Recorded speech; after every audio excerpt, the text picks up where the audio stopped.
Oi, pessoal, tudo bem? Eu vou falar hoje então, vou encerrar o conteúdo sobre o Jean Améry, a nossa terceira aula. E eu chamei essa aula de Améry, a recusa do perdão e a defesa da moralidade do ressentimento, que são os dois tópicos centrais que ele explora na metade final, digamos assim, né, do ensaio que a gente está examinando, né, ressentimentos.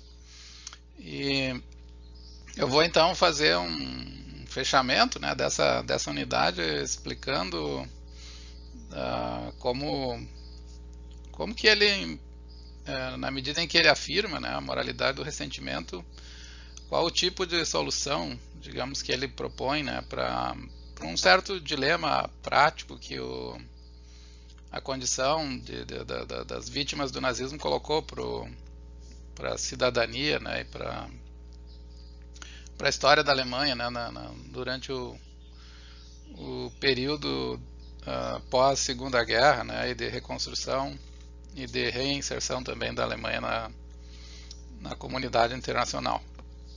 Então ele tem não só uma apresentação, assim, uma abordagem negativa como a gente viu, né, que exigia que ele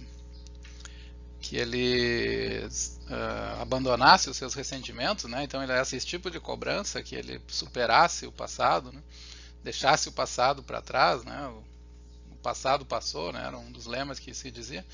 Uh, ele, ao mesmo tempo que ele recusava esse tipo de abordagem, né? Que exigia ou fazia uma certa cobrança para superar o ressentimento, ele também ofereceu, né? Uma alternativa de como ele então ele afirma o ressentimento, ele não deseja que esse ressentimento seja ocultado, ele afirma, né, a condição de vítima e, portanto, a moralidade, né, dele. Inclusive, acha que a única defesa mais consistente, né, da moralidade do pós-guerra envolve preservar um certo grau de ressentimento, mas ao mesmo tempo ele não deixa de oferecer uma alternativa, né, reconstrutiva, então que não é baseada no perdão, que não é baseada no esquecimento do passado, e que a gente vai explorar então hoje esses dois pontos, né? O que ele oferece no lugar do perdão e por que ele entendeu que o ressentimento não deveria ser superado. Eu começo com uma citação do ensaio, né, que ele diz, e que é onde ele afirma assim, mais categoricamente a recusa, né, da superação dos sentimentos que ele tem em relação ao passado, dos quais ele não consegue se libertar. Né? Ele diz: nós, os proscritos, falando de um sujeito, né, que exortou ele a abandonar, né, o passado, deveríamos, ele diz, né, nós somos exortados a interiorizar nosso sofrimento passado e assumi-lo em uma cese emocional da mesma maneira que os nossos verdugos aceitam e assumem a sua culpa. Confesso que me falta vontade, talento e convencimento para tanto. Né? Aqui, então, ele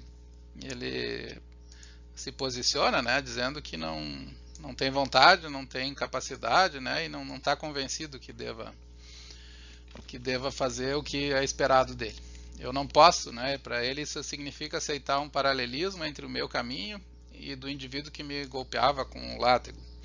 Eu não quero ser cúmplice de torturadores, ao contrário, eu exijo que eles se reneguem e se unam a mim nesse repúdio. Né? Então, esse aqui é o percurso, né, que ele vai seguir então para oferecer como resposta. Né?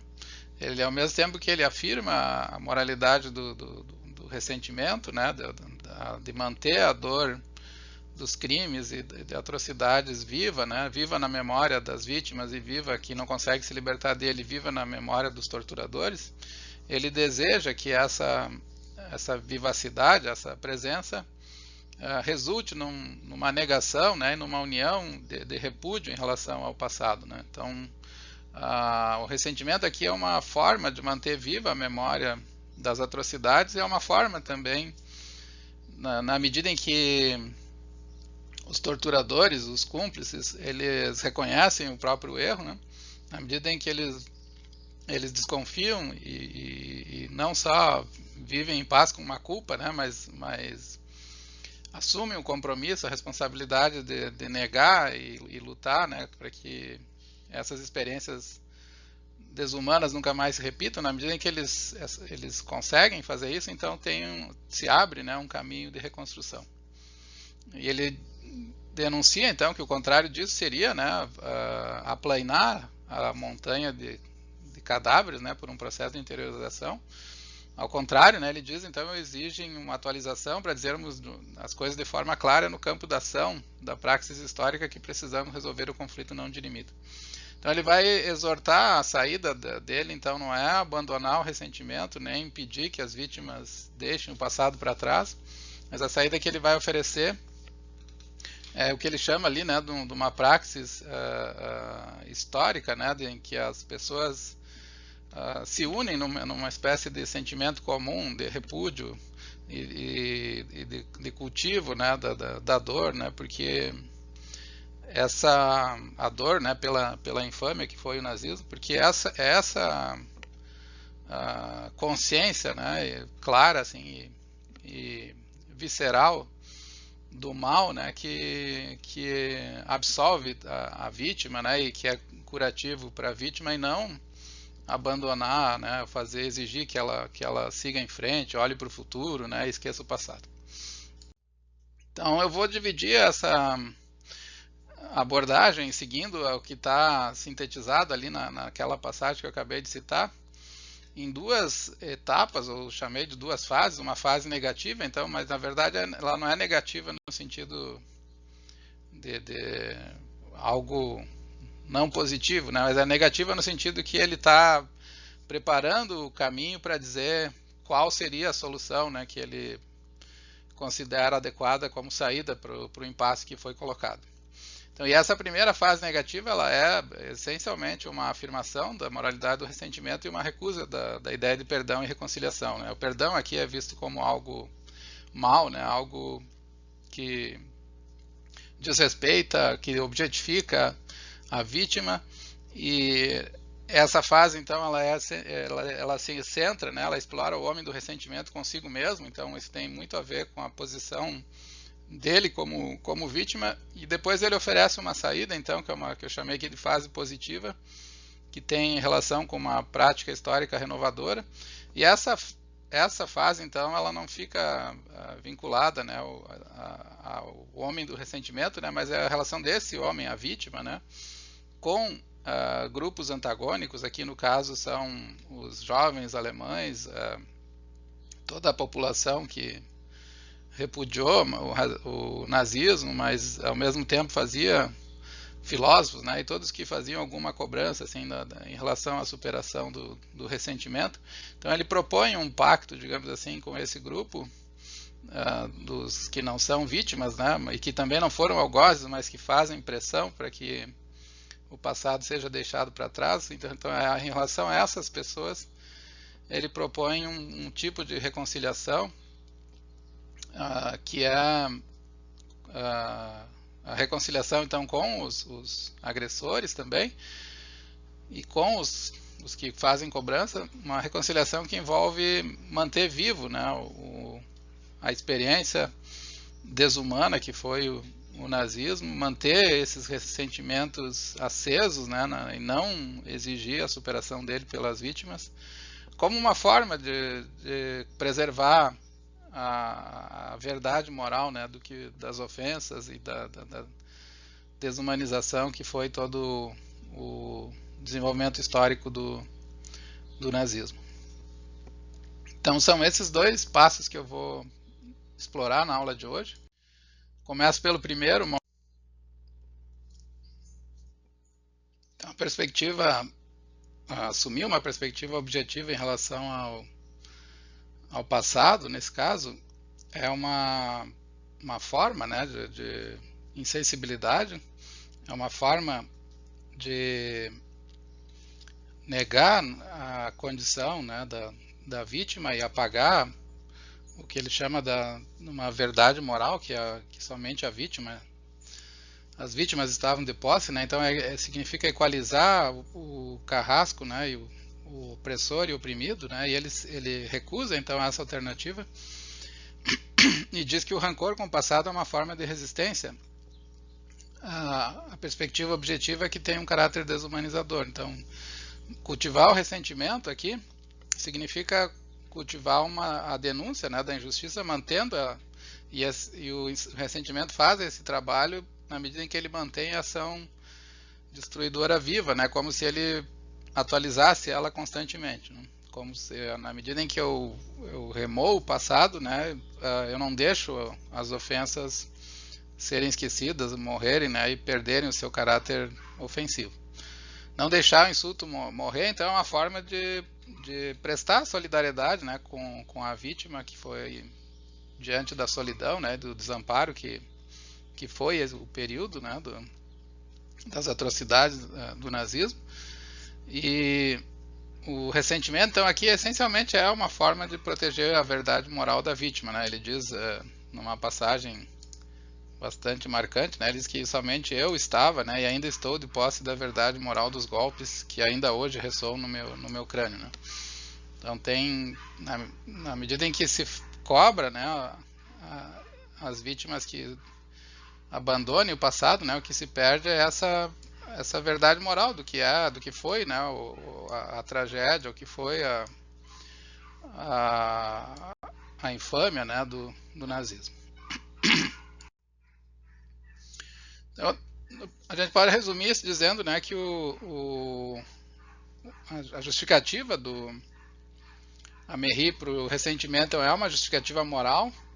Ela consiste em dizer que o ressentimento é uma forma de preservar a verdade das violências e de atrocidades e não ser cúmplice dela. Então, o ressentimento aqui não tem mais o sentido tradicional, né, que a gente viu, o sentido nietzschiano, assim, de uma vítima que quer que não tem força, né, e portanto fica presa a uma espiral, né, de sentimentos hostis em relação ao opressor, uma espécie de condição decaída, né, de alguém que não tem autoestima suficiente, né. O ressentimento aqui é um sinalizador, né, de uma injustiça presente, e ele sinaliza justamente porque ele gera um tipo de memória do passado, né, e dos atos que não é que não objetifica, né, que não congela ou que não torna o passado meramente causal, né. Ele é como se ele impedisse o passado, né, de desaparecer e com isso impedisse também que a verdade dos crimes do passado desaparecesse. Então, em última instância, o ressentimento é um tipo de repúdio do mal.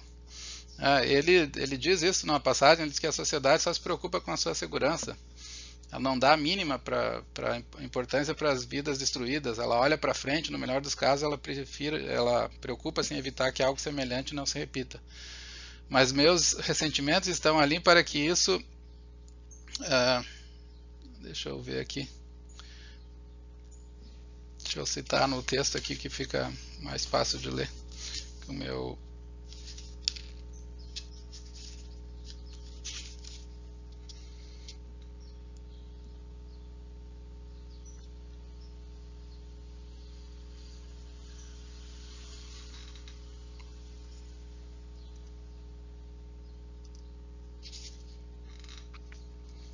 A sociedade não dá a mínima, só se preocupa com sua segurança, não dá a mínima importância às vidas destruídas, ela olha para frente, no melhor dos casos, preocupa-se em evitar que algo semelhante se repita no futuro.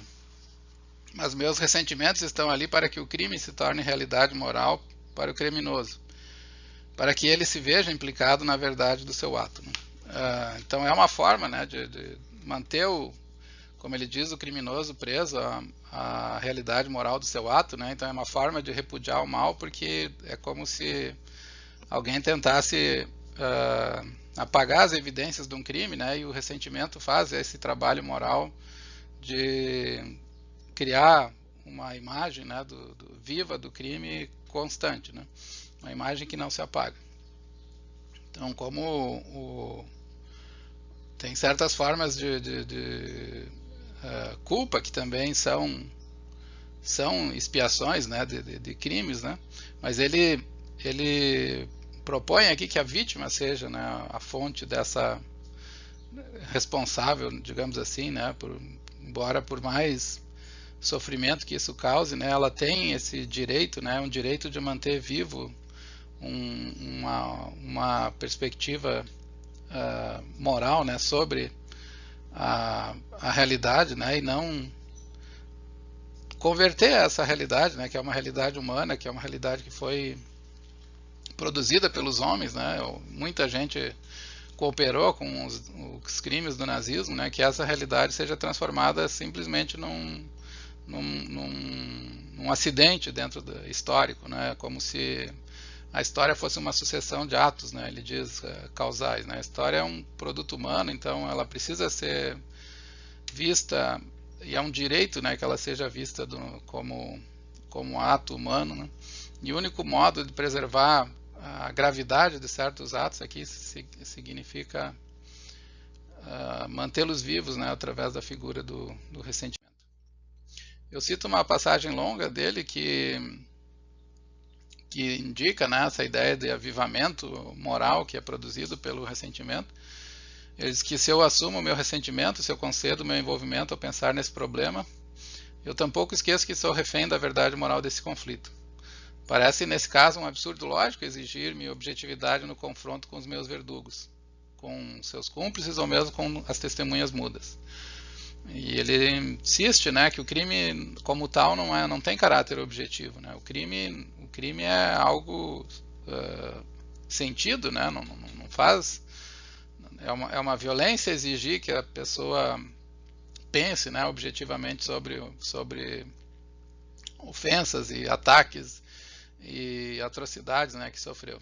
Assassinatos coletivos, torturas, mutilações de todo tipo não passam objetivamente de uma cadeia de eventos físicos que pode ser descritos na linguagem formalizada das ciências naturais. Ele diz, né, são fatos no âmbito de uma teoria física, não atos no interior do sistema moral. Os crimes do nazismo também, para seus executores, que sem exceção obedeciam ao sistema normativo do seu líder e do Reich, não tinham qualquer qualidade moral. O criminoso que não estabelece nexo entre sua ação e sua consciência compreende essa ação apenas como objetivação da sua vontade, não como fenômeno moral, né? E aí, essa é a tarefa aqui, né, que ele enxerga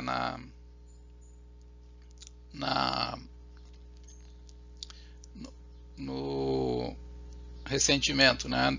Era fazer com que os crimes não sejam apenas objetivação da vontade, né, que sejam vistos como algo moral, como algo repugnante, né, como algo que deve ser sempre recriminado, né, e sempre condenado.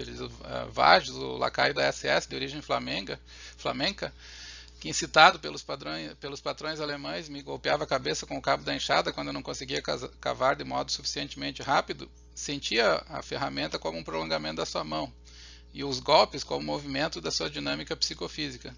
Somente eu estava de posse da verdade moral dos golpes que ainda hoje, né, de onde eu citei a passagem anterior, ressoam em meu crânio, né.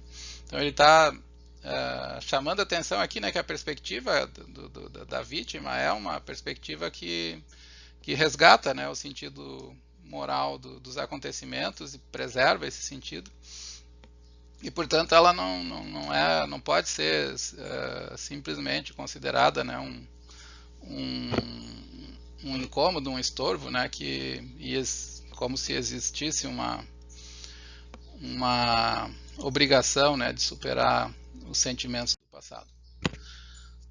Por que o ressentimento é moral, né? Então, porque ele implica manter viva a dor da solidão, né? Ele implica que esquecer o passado significa objetificar a dor, implica uma alienação da perspectiva moral, né? Então, tem dois componentes aqui na moralidade do ressentimento, né? O primeiro é esse componente da alienação aqui, objetificar, olhar para o passado como se fosse algo que aconteceu e que, portanto, deve ficar abrir mão, né, da perspectiva moral, é se alienar, é não aceitar, né, não se comprometer com a moralidade. E ele também é moral porque ele implica aqui, né, se fosse aceito, né, se o ressentimento fosse deixado para trás, ele implicaria num tipo de anulação das assimetrias que existem entre o criminoso e a vítima, né, dado que o futuro equaliza as agressões e a resistência a essas agressões, né. Então esse também é um ponto que ele enfatiza bastante. Eu não quero me igualar, né, com os meus torturadores. Existe uma diferença aqui, né, e exigir que eu abra mão dos meus ressentimentos envolve anular esse tipo de assimetria, né. A experiência de ser perseguido, em última instância, ele diz, né, é uma experiência de um tipo de solidão, e o que eu quero é me libertar do desamparo que persiste até hoje, né. E esse é o ponto da verdade moral aqui, da alienação moral, né, que nós preservamos um significado moral da experiência da vítima, e o ressentimento, né, também ele está ali, ele diz, para que se torne uma realidade moral para o criminoso, para que ele se veja implicado na verdade do seu ato, como eu estou sugerindo aqui, na medida em que ele se vê implicado, né, a distância entre a vítima e o criminoso não fica anulada, ela fica preservada. Então tem essas duas direções, digamos, né, de percepção aqui, que vítima e agressor não se igualam, e que, por outro lado, o único jeito de preservar a verdade da vítima é através do cultivo, né, como, por mais danoso que seja, né, do ressentimento. Um subargumento aqui dentro dessa linha de raciocínio é a relação por implicação, né, se o ressentimento é uma emoção moral, então o perdão não é uma emoção moral. Então a gente precisa entender por que o perdão é como uma espécie de reflexo aqui, por que o perdão não pode ser considerado emoção moral nesse tipo de caso. Ele diz, então, voltando ao que eu dizia, né, que manter uma perspectiva ressentida, amargurada, rancorosa é uma forma de não ceder à lógica objetiva. Então o ressentimento afirma que radicalmente, né, porque é uma afirmação, vocês lembram da discussão sobre a saúde mental, né, ele tem um custo, né, é como se a pessoa nunca ela vai viver retorcida e amargurada, né? Mas ele afirma, né, radicalmente o primado da moralidade sobre qualquer outro tipo de benefício social. E o perdão, né, uma das fontes da defesa do perdão aqui é que o perdão é importante para um tipo de reconciliação e consolidação social que reconstrói, né, laços. Né? E ele... O ressentimento aqui, né, então, é uma forma de virtude, porque superar o passado significa apagar a dor e o desamparo e absolver os algozes, né? E no caso do Améry, ele está dizendo, né, que o ressentimento, por preservar um sentido vívido de ofensa, esse sentido contém um primado moral que é superior a outros tipos de bem, qualquer outros tipos de bem que o perdão poderia oferecer, como a reconciliação, como algum grau de saúde individual. Então, se existe algum tipo de movimento de superação do passado, esse movimento não vai, no caso do Améry, pelo menos, não passa pelo perdão, né? Porque ele não vê nenhum tipo de... as atitudes objetivas aqui, né, de esquecer o passado, porque a gente opera melhor, né, olhando para o futuro, ou esquecer o passado porque isso é o que vai apaziguar a mente, né, vai trazer mais estratégias, digamos assim, subjetivas de estabilidade, capacidade de trabalho, né.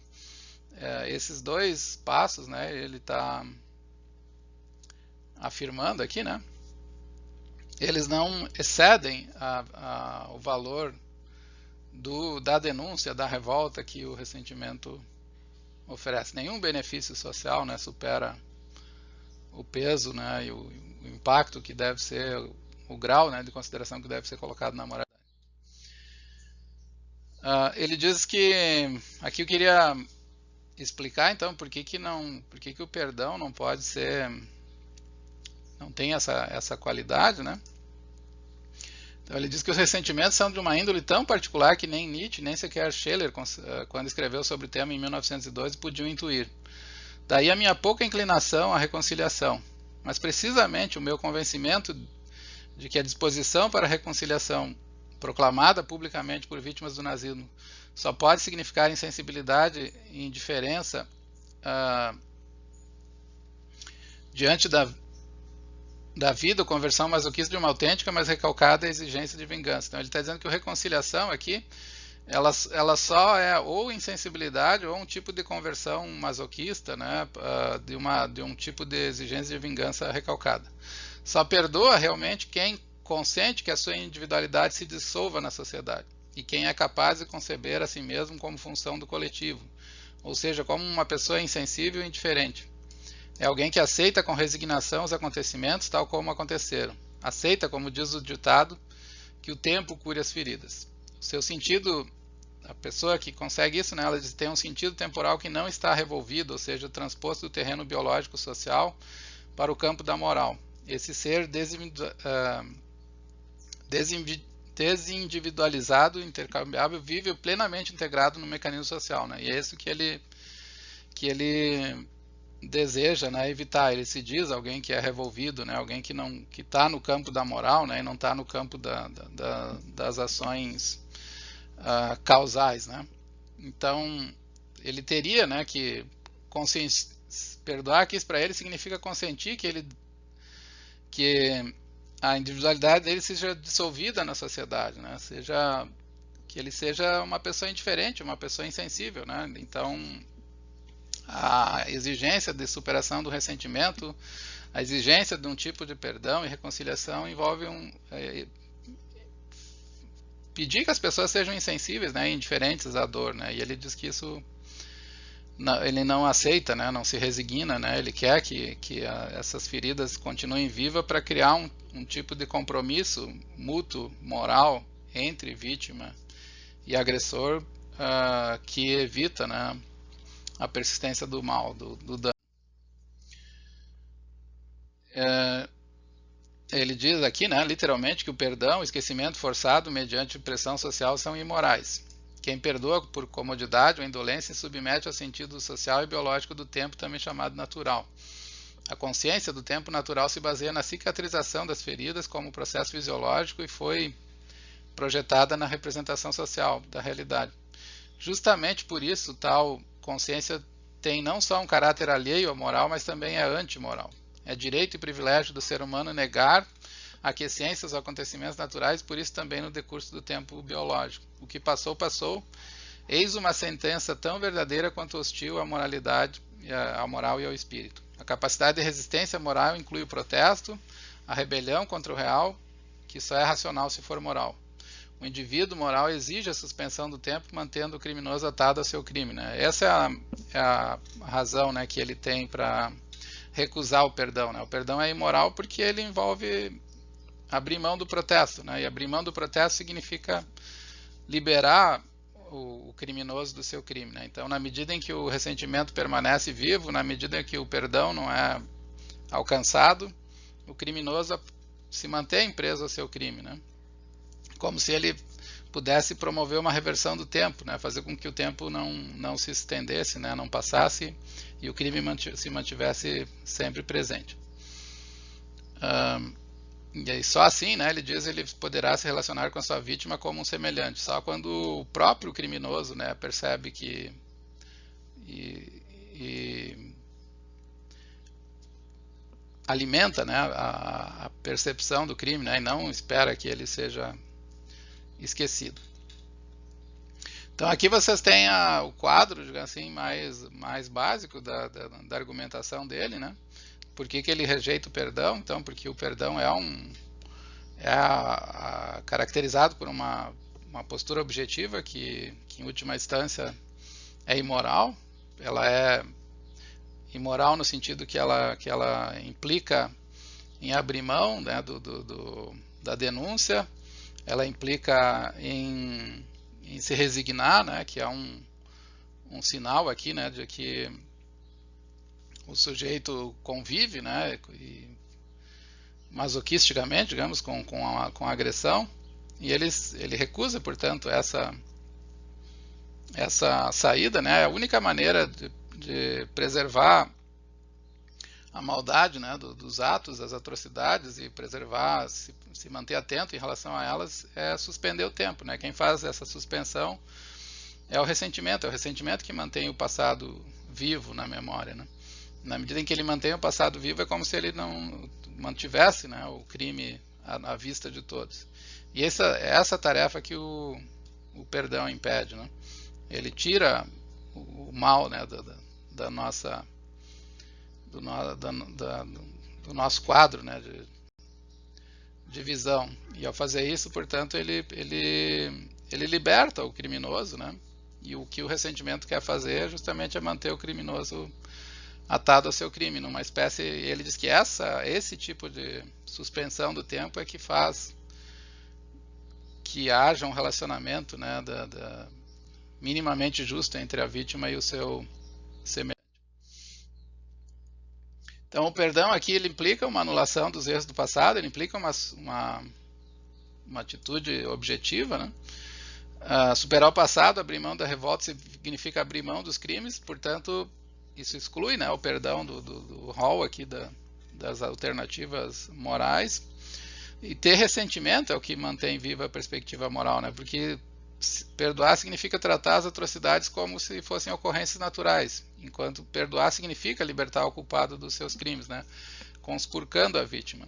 O indivíduo moral exige a suspensão do tempo, ele diz, mantendo o criminoso atado ao seu crime. Assim consumada a reversão moral do tempo, ele poderá se relacionar com a sua vítima como um semelhante. E a segunda parte, então, construtiva, né, que eu estava declarando lá no início, né? Essa segunda parte ela envolve pensar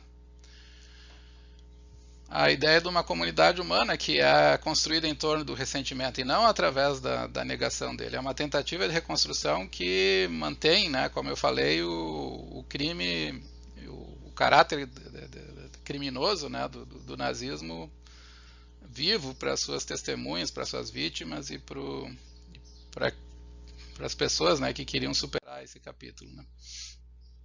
Então eu sugiro aqui, para finalizar, que ele busca reabilitar um tipo especial de ressentimento conectado com a noção de reconciliação, recriação de uma comunidade humana, né. A resposta do Améry, né, a recusa, o pedido que o ressentimento seja abandonado, né, e se interiorize o sofrimento e se supere ele, né. A resposta dele é que existe uma saída que não exige, né, o abandono do ressentimento, e essa é a recriação do que ele chama de uma comunidade humana. Como que essa comunidade humana, né, pode ser construída? Ele diz, bom, aqui o ressentimento tem uma função histórica, né, que é manter o conflito não resolvido entre vítimas e carrascos exteriorizado, atualizado, para que se possa, né, que os dois, os oprimidos e opressores, possam dominar um passado comum, apesar de radicalmente antagônico, né?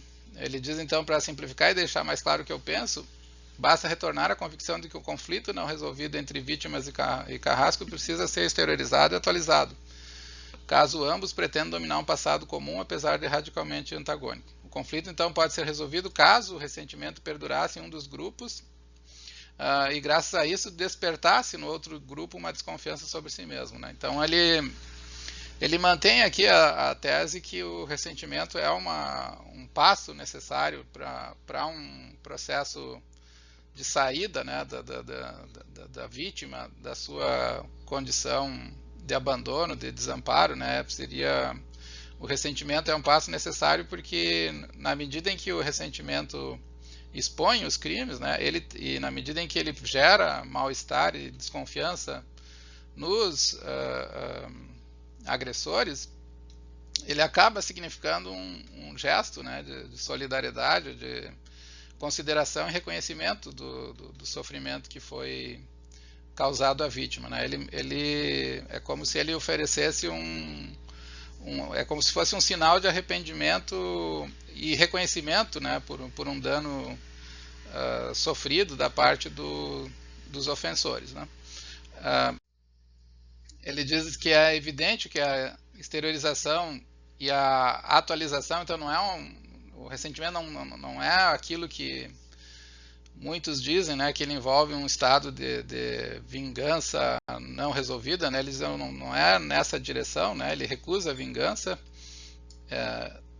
ele diz não pode consistir numa vingança proporcional ao sofrimento padecido, ficam excluídas tanto a vingança quanto a expiação, que só teriam sentido do ponto de vista teológico e não interessam a ele, né? Então seria uma espécie de justiça divina que aplaca o mal com o mal, né? Mas ele enxerga no campo histórico aqui, né, como uma hipótese válida para o círculo estreito da experiência individual. Dois grupos, os opressores, se reuniriam num ponto de encontro do desejo de reverter o tempo, de moralizar a história. Então o desejo de reverter o tempo é manter o crime atualizado, né? Como se tentasse restaurar a história, né? Mas de uma perspectiva em que as atrocidades não parecem mais algo que ficou para trás e que vai ser esquecido, né? Mas como algo que vai ser persistentemente cultivado para levar, né, a uma compreensão moral do passado, né, e também do presente. Isso que ele chama de moralizar a história aqui, então, é fazer com que o olhar que é o olhar da vítima, né, ele seja preservado, né, seja mantido aceso, né, gerando um tipo de desconfiança, um tipo de mal-estar que é um sinal de solidariedade, que é um sinal de restauração, né?